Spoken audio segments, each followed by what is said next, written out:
Hola amigos, bienvenidos a un nuevo encuentro con la historia y mucho más. Mi nombre es Joel y hoy vamos a conversar sobre temas de la Inquisición. Vamos a contar un caso muy interesante, el caso de María de la Candelaria en su acusación contra Micaela de Molina, acusada de arrojar maleficios sobre esta persona. Vamos a analizar un caso de la Inquisición, como les decía. Vamos a ver los documentos históricos y las citas de los archivos directos de la Inquisición sobre este juicio y todo lo relacionado que tuvo lugar en el año 1696. Así que pues no se pierdan ni un instante de este podcast, que estoy seguro que les va a encantar. Antes de comenzar, como siempre, les quiero invitar a que me escuchen como cada lunes a las 8 de la noche, hora de España, en mi programa de la radio. Puede visitar el sitio www.laradiodelahistoria.com y también en las redes sociales, en Facebook, Twitter, Instagram, con el hashtag HistoMisterio. Ahora sí, entrando en el tema del podcast de hoy, vamos a mencionar este caso muy curioso, tan interesante. Vamos a mencionar también los testimonios. De hecho, vamos a leer de los documentos, ya les decía, originales, los testimonios de las personas involucradas en este caso de hechizos, maleficios, brujerías. Son temas que eran tratados y perseguidos por la Inquisición tanto en Iberia como en América. Por estos meses, como algunos de ustedes saben, pues he estado realmente estudiando en profundidad el tema de la Inquisición. No sé si algunos sabrán, pero actualmente me encuentro finalizando mi licenciatura en Historia y muy pronto tal vez también comience una segunda licenciatura en Religión con estudios profundizando en la antropología. Y por estos meses pues he estado desarrollando un seminario en la universidad sobre la Inquisición precisamente, y hemos tenido que realmente analizar muchísimo material, leer muchísimos libros sobre los diferentes casos, los diferentes tribunales que se establecieron, ya les decía, no solamente en España, luego la Inquisición portuguesa, sino en el caso de las colonias españolas en México en el año 1571, en Nueva España, que es como se llamaba en la antigüedad todo este territorio que abarca no solamente lo que es México en tiempo moderno, sino también los demás países vecinos. El segundo tribunal que se establece en Perú en el año 1570 y el tribunal de la Inquisición que se establece en Cartagena, y en el caso de Guatemala pues los casos eran llevados a la jurisdicción de México. Pues entrando en detalles, quería decirles también de que por este momento, en esta época en que nos encontramos, en el momento histórico de este juicio, siglo XVII, hay que decir que las colonias españolas estaban realmente en un momento de desarrollo de una identidad propia. Era un momento en que la población pues continuaba, digamos que mezclándose entre sí, y tenemos diferentes poblaciones, mayoritariamente, por supuesto, en este caso en Guatemala, una población mayormente indígena. Tenemos también población africana y tenemos, por supuesto, población española. Y hay diferencias en las clases sociales, hay reglas en la sociedad, y por supuesto la Iglesia Católica tiene una función muy importante. Y cuando se establece la Inquisición en América, pues se venía persiguiendo diferentes formas de herejía.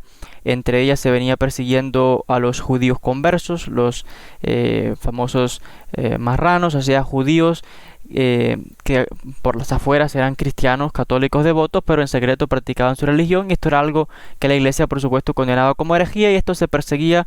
La gente era llevada a juicio por la Inquisición, condenada a los autos de fe, etcétera.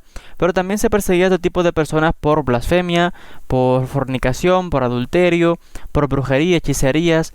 Los protestantes también, cuando la época de la Reforma Protestante, pues eran perseguidos también en las colonias españolas, y tenemos este caso de brujería o de hechicería que vamos a contar, muy interesante, para que tengamos una idea de cómo, aunque es una población cristiana, hay que decir que la gente, aún así, todavía seguía muy aferrada a los cultos locales, a los cultos de las religiones indígenas. Tenemos también los africanos, los esclavos africanos trajeron consigo su religión de África, sus creencias, sus espíritus, sus dioses, y la gente también comenzó a creer en este tipo de religión, sus descendientes, por supuesto, y cuando va a haber un cruce, un mestizaje de la población española con indígena, indígena con africano, africano con español y viceversa, pues vamos a tener que aquí se va creando toda una mezcla del cristianismo, mezclándose con las creencias populares nativas, con las creencias africanas, etcétera, etcétera. Y en todo este contexto, la profesora Martha Few escribe en su libro acerca de las vidas coloniales, nos trae esta historia o este caso, el caso de María de la Candelaria, quien en su lecho de muerte acusa a Micaela de Molina de haber arrojado un hechizo sobre ella. Ya le decía, esto tiene lugar en Guatemala en el año 1696.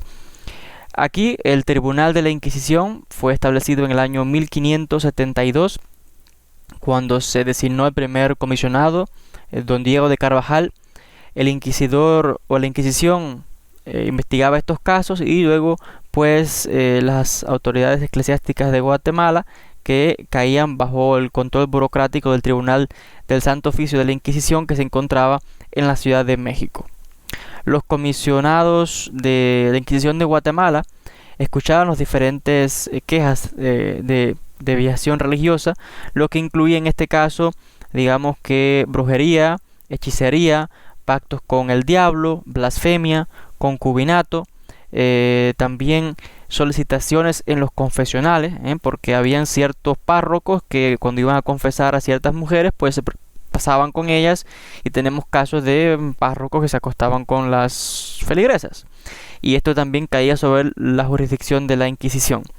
También la Inquisición procesaba el tener libros prohibidos, y tenemos entonces que la Inquisición trataba de ejercer su fuerza religiosa ortodoxa sobre todas las personas del territorio de Nueva España, que era, ya les decía, que abarcan todo su territorio de lo que es el tiempo moderno en México y los países vecinos.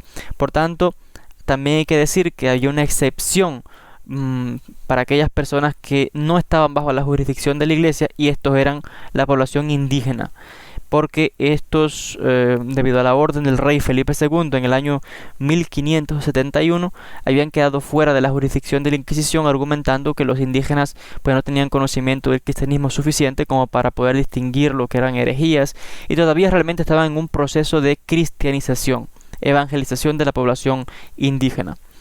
Por tanto, mientras el Tribunal del Santo Oficio no podía digamos que procesar a los indios por crímenes religiosos, aún así regularmente los llamaba a ellos a que apareciesen frente a la Inquisición como testigos en diferentes casos.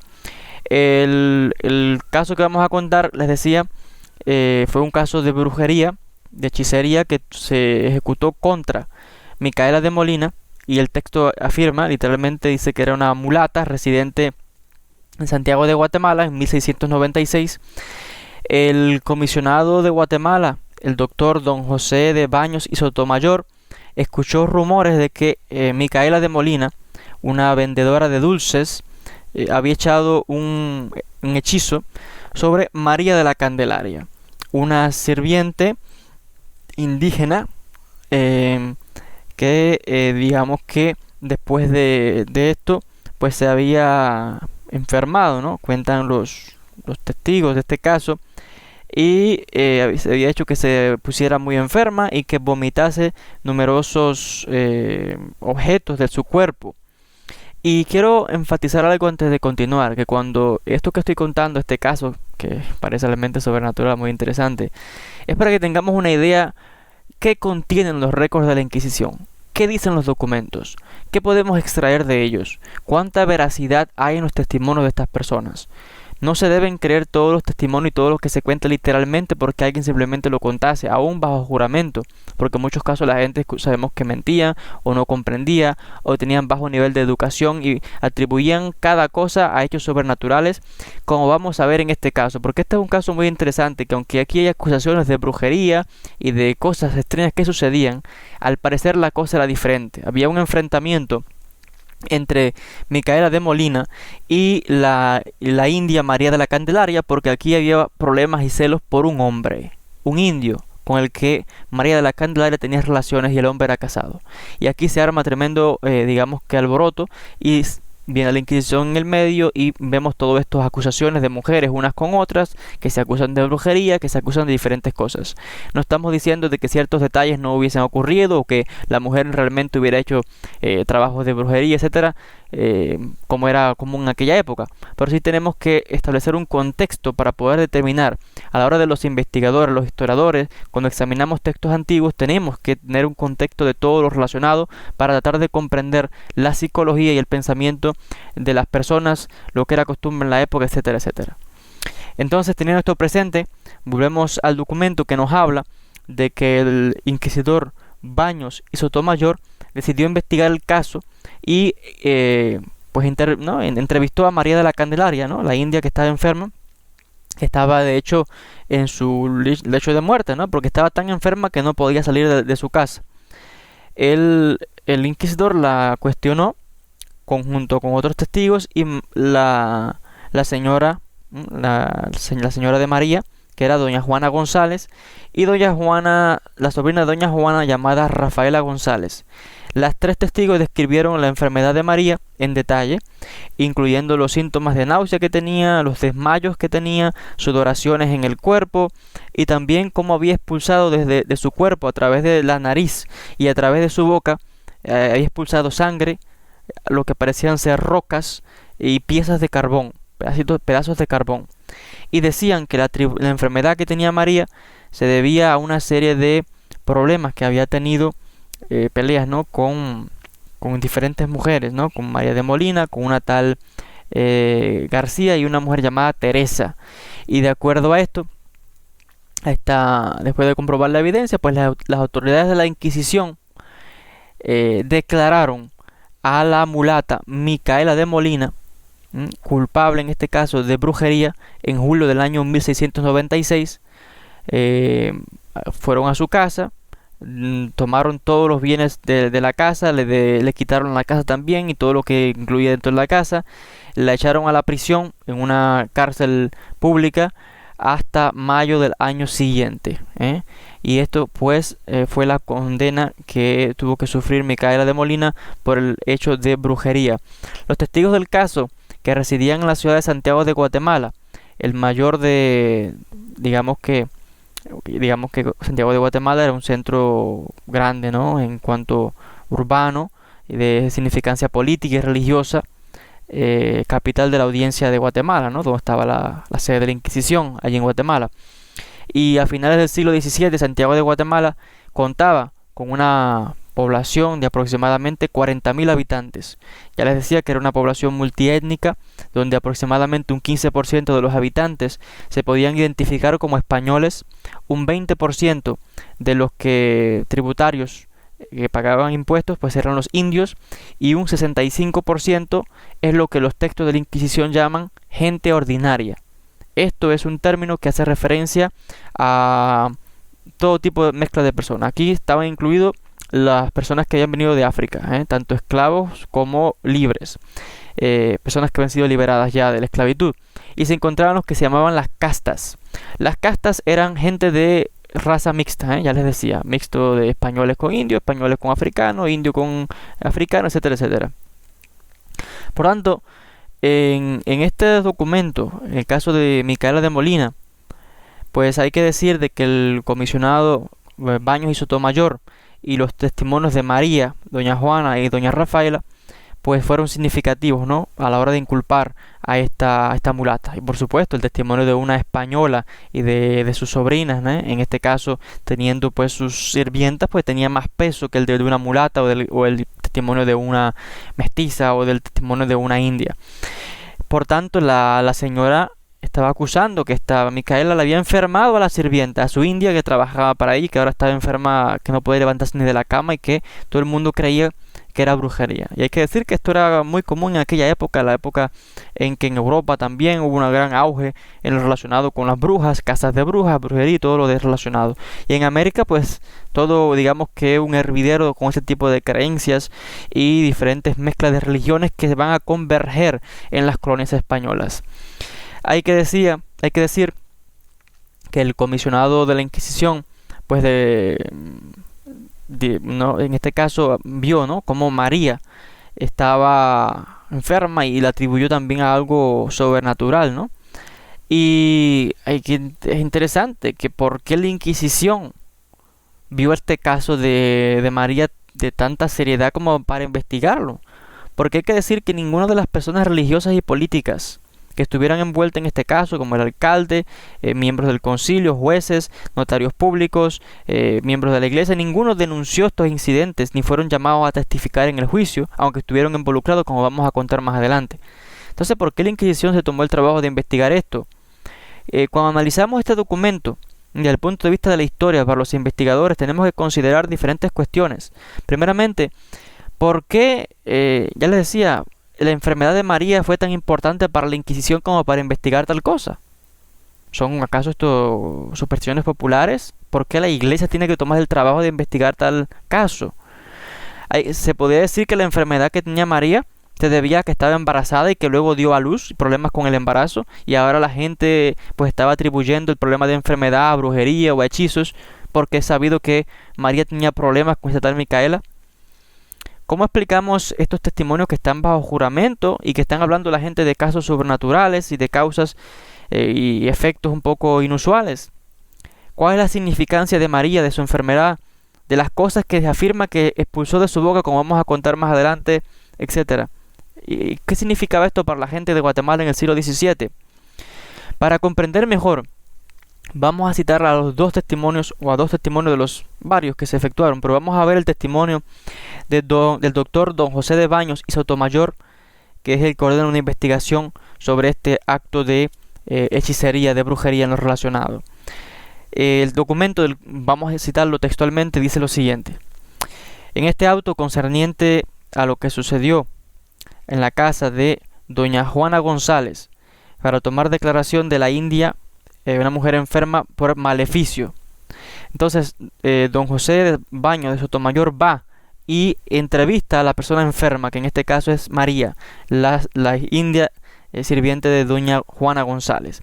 En la ciudad de Santiago de Guatemala, el 2 de julio de 1696, el señor don José de Baños y Sotomayor, juez de la catedral de esta ciudad, comisionador apostólico, subdelegado general del apostolado y del Tribunal Real de la Ciudad de la Santa Cruzada en esta corte y en sus provincias, sacerdote de su majestad, primer rector y profesor de la Sagrada Teología de la Universidad Real de San Carlos, juez provisionador y vicario general del arzobispado y comisionado y calificador del Santo Oficio de la Inquisición, comenta lo siguiente acerca del juicio público de una mulata vecina de esta ciudad llamada Micaela de Molina, que es vendedora de dulces y que ha puesto un maleficio sobre la india sirviente de doña Juana González, vecina de esta ciudad, y como es una mujer india que está en peligro de morir debido a un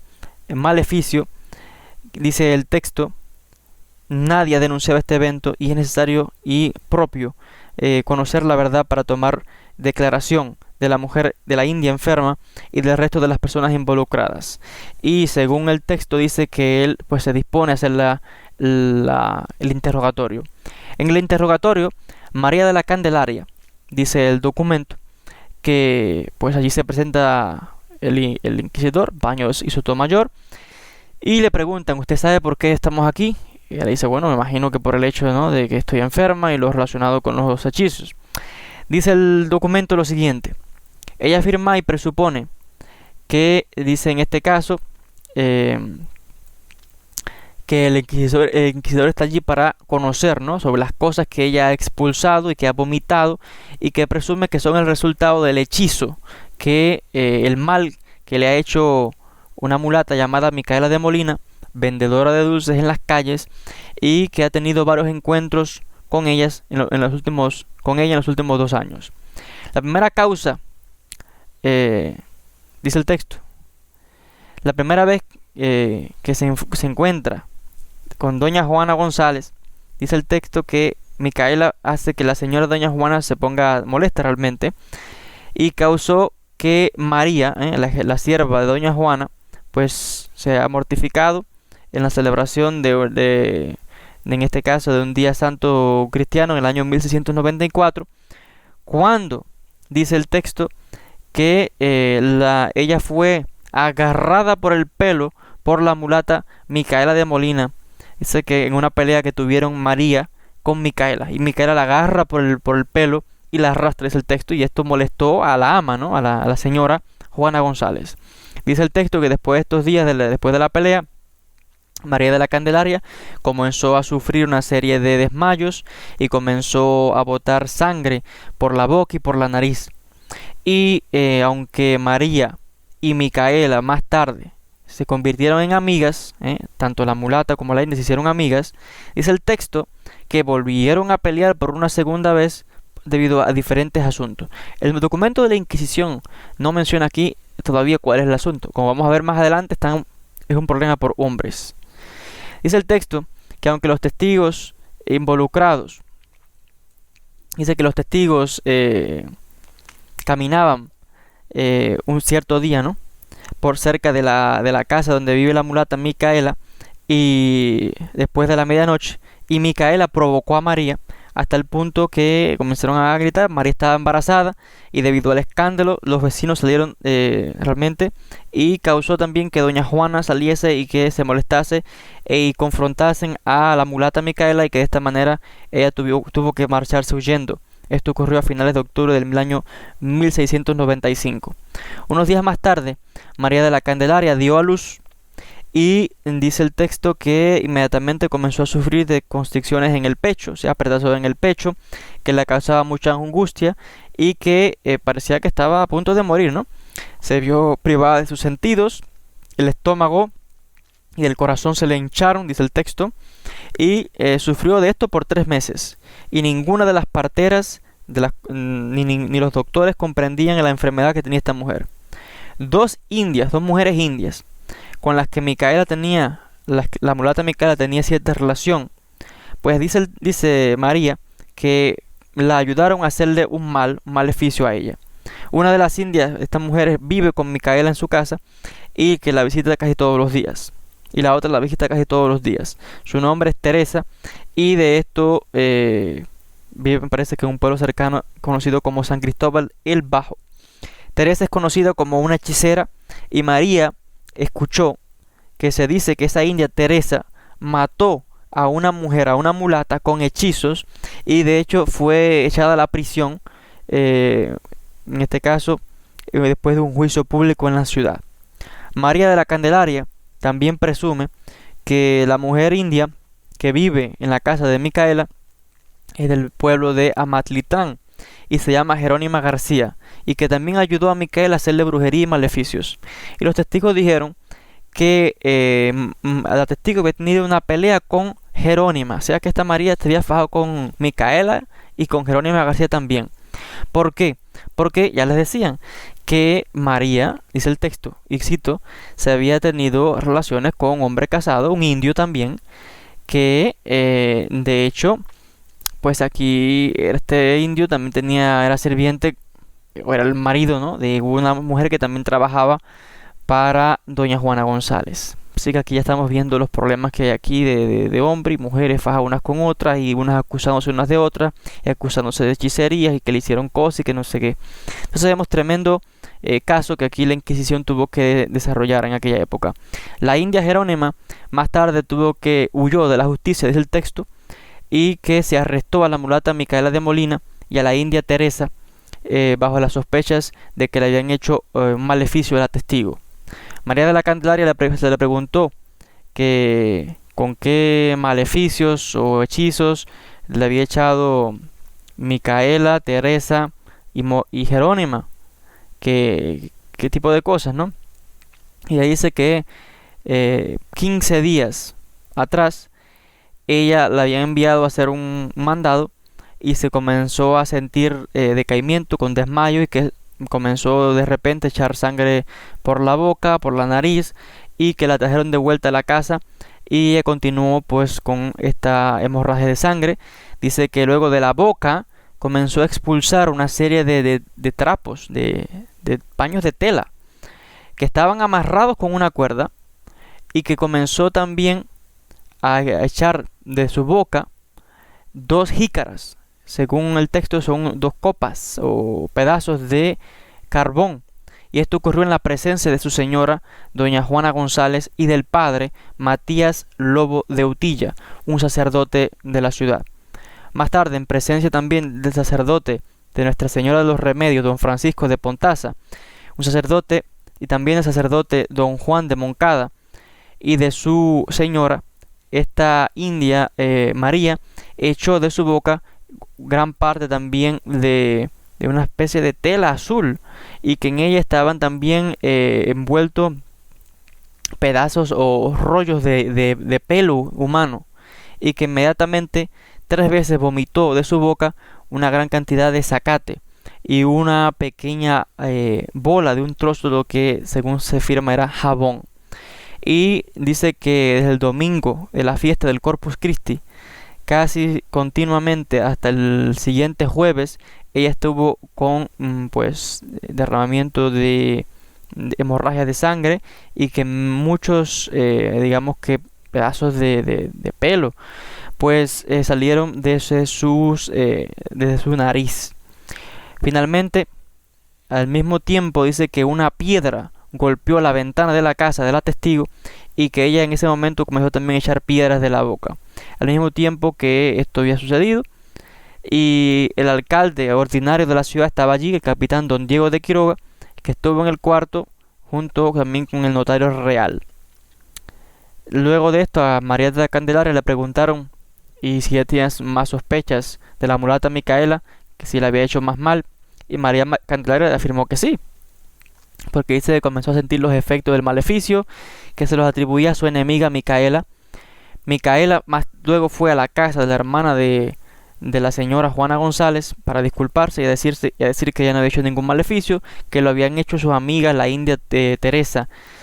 Y dice el texto de que Teresa estaba brava con María porque había tenido relaciones ilícitas con su hijo político Pablo Vallejo, vecino del pueblo de Santa Isabel en esa ciudad.